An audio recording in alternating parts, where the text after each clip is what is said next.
শুকনা মাছৰ চাটনি বনাম দেই কচুৰ লগত লটিয়া শুকনা মাছ বুলি কয় ইয়াক তাৰমানে এনেকুৱা যে সেইকাৰণে লটিয়া শুকনা মাছ আৰু এইফালে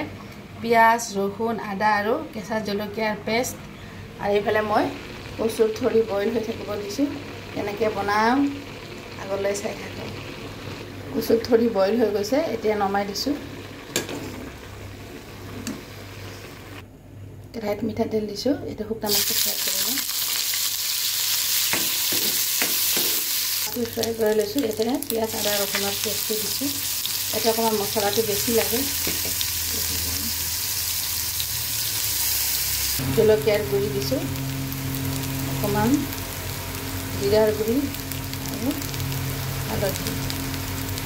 সোৱাদ অনুসাৰে নিমখ দি দিছোঁ